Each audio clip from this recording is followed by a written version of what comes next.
बोलो वृंदावन बिहारी लाल की जय, बोलो आके बिहारी लाल की जय। अब हम आपको श्रीमद् भागवत महापुराण के 10वें स्कंद का 15वां अध्याय सुनाते हैं, जिसमें कि धेनुकाक का उद्धार और ग्वाल वालों को कालिए नाग के विष से बचाने के बारे में आपको बताएंगे विस्तार पूर्वक। सो आप मन को एकाग्र करते हुए इस कथा को श्रवण करेंगे और धर्म लाभ प्राप्त करेंगे। श्री सुखदेव जी कहते हैं कि परीक्षित, अब बलराम और श्री कृष्ण ने पौगंड अवस्था में अर्थात छठे वर्ष में प्रवेश किया था। अब उन्हें गौ चराने की स्वीकृति मिल गई। वे अपने सखा ग्वाल वालों के साथ गौ चराते हुए वृंदावन में जाते और अपने चरणों से वृंदावन को अत्यंत पावन करते। ये वन गौओं के लिए हरी हरी घास से युक्त एवं रंग बिरंगी पुष्पों की खान हो रहा था। आगे आगे गौए, उनके पीछे पीछे बांसुरी बजाते श्याम सुंदर बलराम और फिर श्री कृष्ण के यश का गान करते हुए ग्वाल वाल इस प्रकार विहार करने के लिए उन्होंने उस वन में प्रवेश किया। उस वन में कहीं भी या कहीं तो भोरे बड़ी मधुर गुंजार कर रहे थे, तो कहीं झुंड के झुंड हरिण चौकड़ी भर रहे थे और कहीं सुंदर सुंदर पक्षी चहक रहे थे। बड़े ही सुंदर सुंदर सरोवर थे, जिनका जल महात्माओं के हृदय के समान स्वच्छ और निर्मल था। उनमें खिले हुए कमलों के सौरभ से सुवासित होकर शीतल मंद सुगंध वायु उस वन की सेवा कर रही थी। इतना मनोहर था कि वह वन की उसे देखकर भगवान ने मन ही मन उसमें विहार करने का संकल्प किया। पुरुषोत्तम भगवान ने देखा कि बड़े बड़े वृक्ष फल और फूलों के भार से झुककर अपनी डालियों और नूतन कपोलों की ललिमा से उनके चरणों का स्पर्श कर रहे हैं। तब उन्होंने बड़े आनंद से कुछ मुस्कुराते हुए से अपने बड़े भाई बलराम जी से कहा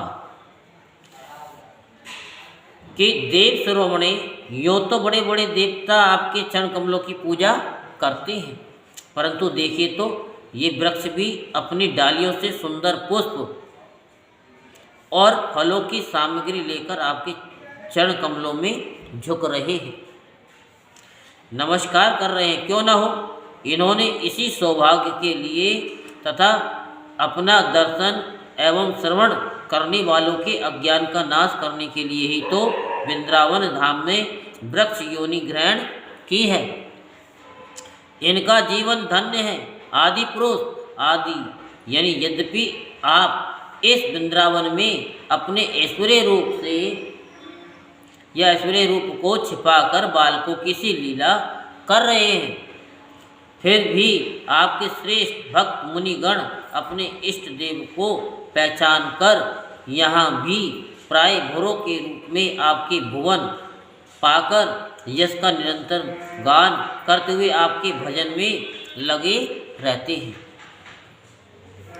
वे एक क्षण के लिए भी आपको नहीं छोड़ना चाहते। भाई जी, वास्तव में आप ही स्तुति करने के योग्य हैं। देखिए, आपको अपने घर आया देख ये मोर आपके दर्शनों से आनंदित होकर नाच रहे हैं।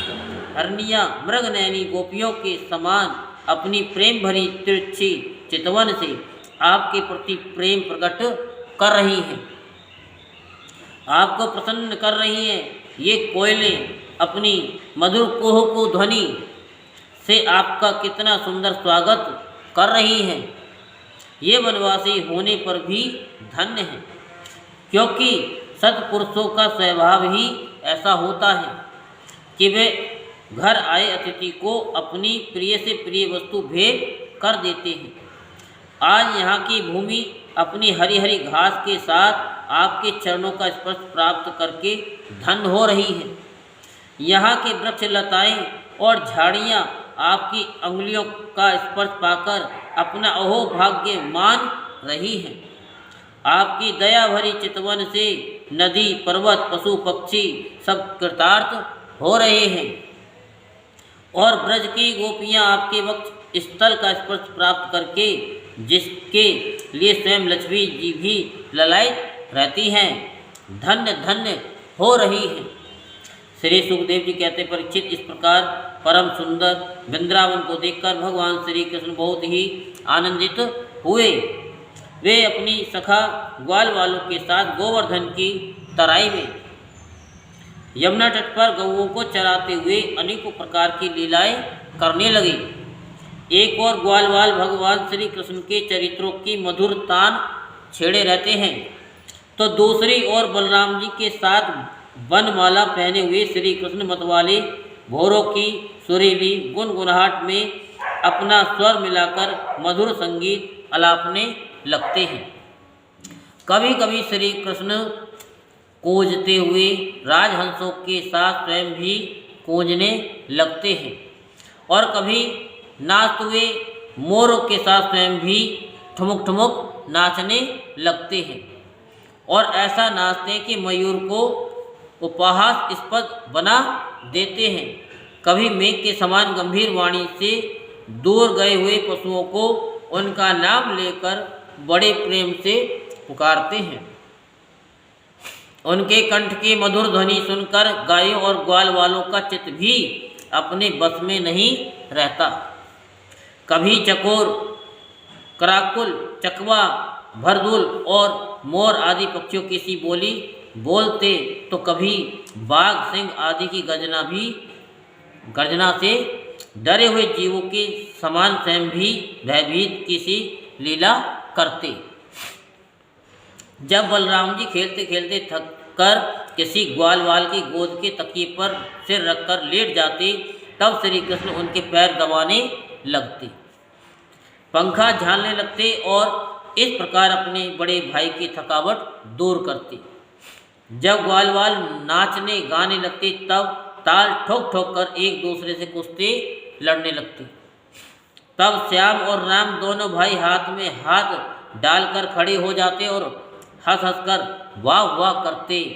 कभी कभी स्वयं श्री कृष्ण भी ग्वाल वालों के साथ कुश्ती लड़ते लड़ते थक जाते तथा किसी सुंदर वृक्षों के नीचे कोमल पल्लवों की सेज पर किसी ग्वाल वाल की गोद में सिर रख कर के लेट जाते।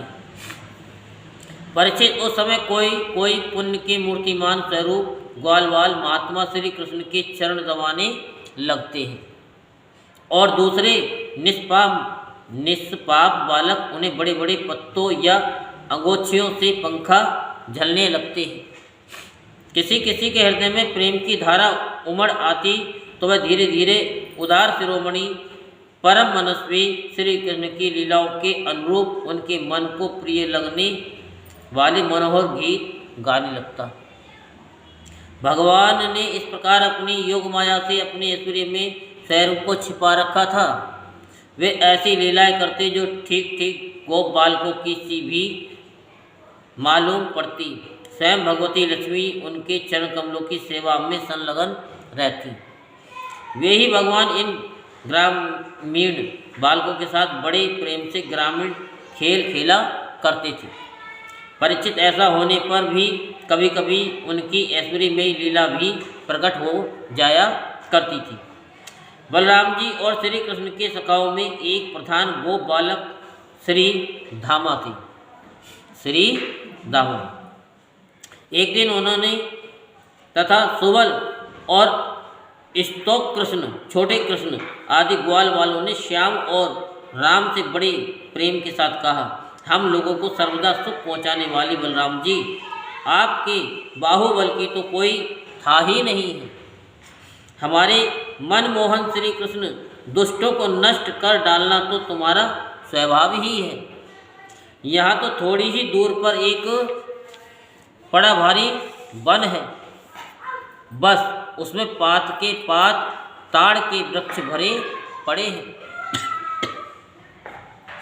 वहाँ बहुत से ताड़ के फल पक पक कर गिरते रहते हैं और बहुत से पहले के गिरे हुए भी हैं, परंतु वहाँ धेनुक नाम का एक दुष्ट दैत्य रहता है। उसने उन फलों पर रोक लगा रखी है। बलराम जी और भैया श्री कृष्ण वह दैत्य गधे के रूप में रहता है। वह स्वयं तो बड़ा बलवान है ही, उसके साथ ही और भी बहुत से उसी के समान बलवान दैत्य उसी रूप में रहते हैं। मेरे शत्रुघाती भैया, उस दैत्य ने अब तक न जाने कितने मनुष्य खा डाले हैं। यही कारण है कि उसके डर के मारे मनुष्य उसका सेवन नहीं करते और पशु पक्षी भी उस जंगल में नहीं जाते। उसके फल हैं तो बड़े सुगंधित, परंतु हमने कभी नहीं खाए हैं। देखो ना, चारों ओर उन्हीं की मंद मंद सुगंध फैल रही है। तनिक सा ध्यान देने से उसका रस मिलने लगता है। श्री कृष्ण, उनकी सुगंध से हमारा मन मोहित हो गया है और उन्हें पाने के लिए मचल रहा है। तुम हमें वे फल अवश्य खिलाओगे? दाऊ दादा, हमें उन फलों की बड़ी उत्कट अभिलाषा है। आपको रुचे तो वहाँ अवश्य चलिए। अपने सखा ग्वाल वालों की ये बात सुनकर भगवान श्री कृष्ण और बलराम जी दोनों हंसे। फिर उन्हें प्रसन्न करने के लिए उनके साथ ताल वन के लिए चल पड़े। उस वन में पहुंचकर बलराम जी ने अपनी बाहों से उन ताड़ के पेड़ों को पकड़ लिया और मत वाले हाथी के बच्चे के समान उन्हें बड़े जोर से हिला हिलाकर बहुत से फल नीचे गिरा दिए। जब गधे के रूप में रहने वाले दैत्य ने फलों के गिरने का शब्द सुना, तब वह पर्वतों के साथ सारी पृथ्वी को कपाता हुआ उनकी ओर दौड़ा। वह बड़ा बलवान था। उसने बड़े वेग से बलराम जी के सामने आकर अपने पिछले पैरों से उनकी छाती में दुरत्ती मारी और इसके बाद वह दुष्ट बड़े जोर से रैंकता हुआ वहाँ से हट गया। राजन में गधा क्रोध में भरकर फिर रैंकता हुआ दूसरी बार बलराम जी के पास पहुंचा और उनकी ओर पीठ करके फिर बड़ी क्रोध से अपने पिछले पैरों की दुरत्ती चलाई। बलराम जी ने अपने एक ही हाथ से उसके दोनों पैर पकड़ लिए और उसे आकाश में घुमाकर एक ताड़ के पेड़ पर दे मारा। घुमाते समय ही उस गधे के प्राण पखेरु उड़ गए थे। उसके गिरने की चोट से वह महान ताड़ का वृक्ष, जिसका ऊपरी भाग बहुत विशाल था, स्वयं तो तड़तड़ाकर गिर ही पड़ा। सटे हुए दूसरे वृक्षों को भी उसने तोड़ डाला। उसने तीसरे को, तीसरे ने चौथे को, इस प्रकार एक दूसरे को गिराते हुए बहुत से ताल वृक्ष गिर पड़े। बलराम जी के लिए तो ये खेल था, परंतु उनके द्वारा फेंके हुए गधे के शरीर से चोट खा खाकर वहाँ सब के सब ताड़ हिल गए। ऐसा जान पड़ा कि मानो सबको झंझावता ने झकोर दिया है। भगवान बलराम स्वयं जगदीश्वर हैं। उनमें ये सारा संसार ठीक वैसे ही ओतप्रोत है जैसे सूतों में वस्त्र। तब भला उनके लिए कौन आश्चर्य की बात है। उस समय धेनुकासुर के भाई बंधु अपने भाई के मारे जाने से क्रोध के मारे आग बबूला हो गए। सब के सब गधे बलराम जी और श्री कृष्ण पर बड़े वेग से टूट पड़े।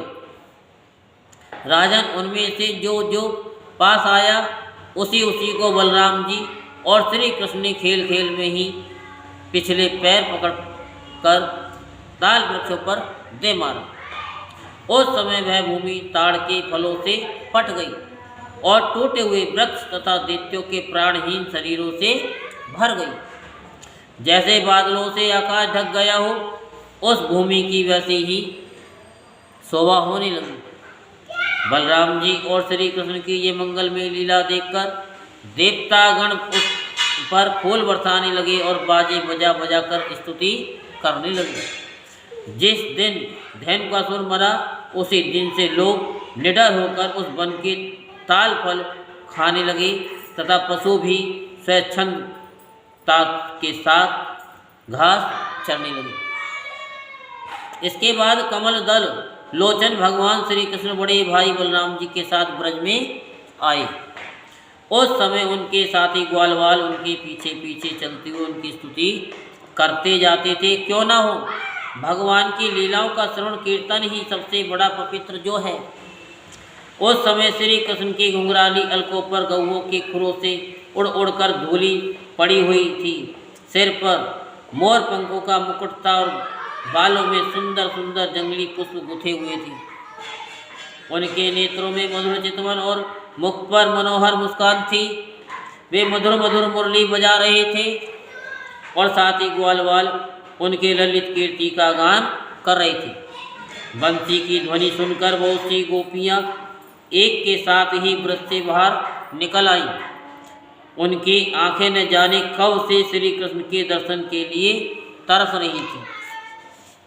गोपियों ने अपने नेत्र रूप भ्रमरों से भगवान के मुखारविंद का मकरंद रसपान करके दिन भर के विरह की जलन शांत की और भगवान ने भी उनकी लाज भरी हंसी तथा विनय से युक्त प्रेम भरी तिरछी चितवन का सत्कार स्वीकार करके ब्रज में प्रवेश किया। उधर यशोदा मैया और रोहिणी जी का हृदय वात्सल्य सने से उमड़ रहा था। उन्होंने श्याम और राम के घर पहुंचते ही उनकी इच्छा के अनुसार तथा समय के अनुसार यह रूप पहले से ही सोच संजो कर रखी हुई वस्तुएं उन्हें खिलाई पिलाई और पहनाई। माताओं ने तेल उबटन आदि लगाकर स्नान कराया। इससे उनकी दिन भर घूमने फिरने की मार्ग की थकावट दूर हो गई। फिर उन्होंने सुंदर वस्त्र पहनाकर दिव्य पुष्पों की माला पहनाई तथा चंदन लगाया। तत्पश्चात दोनों भाइयों ने माताओं का परोसा हुआ स्वादिष्ट अन्न भोजन किया। इसके बाद बड़े लाड़ प्यार से दुलार कर यशोदा और रोहिणी ने उन्हें सुंदर सैया पर सुलाया। श्याम और राम बड़े आराम से सो गए। भगवान श्री कृष्ण इस प्रकार वृंदावन में अनेकों लीलाएं करते एक दिन अपने सखा ग्वाल वालों के साथ वे यमुना तट पर गए। राजन, उस दिन बलराम जी उनके साथ नहीं थे। उस समय जेठ आषाढ़ के घाम में गौए और ग्वालवाल अत्यंत पीड़ित हो रहे थे। प्यास से उनका कंठ सूख रहा था, इसलिए उन्होंने यमुना जी का विषैला जल पी लिया। परीक्षित होनहार के वश उन्हें इस बात का ध्यान ही नहीं रहा था कि उस विषैले जल के पीते ही सब गौए और ग्वालवाल प्राणहीन होकर यमुना जी के तट पर गिर पड़े। उन्हें ऐसी अवस्था में देखकर योगेश्वरों के भी ईश्वर भगवान श्री कृष्ण ने अपनी अमृत बरसाने वाली दृष्टि से उन्हें जीवित कर दिया। उनके स्वामी और सर्वस्व तो एकमात्र श्री कृष्ण ही थे। परीक्षित चेतना आने पर वे सब यमुना जी के तट पर उठ खड़े हुए और आश्चर्यचकित होकर एक दूसरे की ओर देखने लगे। राजन, अंत में उन्होंने यही निश्चय किया कि हम लोग विषैला जल पी लेने के कारण मर चुके थे, परंतु हमारे श्री कृष्ण ने अपनी अनुग्रह भरी दृष्टि से देखकर हमें फिर से जीवित कर दिया है। यही श्रीमद् भागवत महापुराण का 15वां अध्याय संपूर्ण होता है। बोल वृंदावन भैलाल की, बोल बाकी भैलाल की। जय जय श्री राधेश्याम, जय जय श्री राधेश्याम, जय जय श्री राधेश्याम।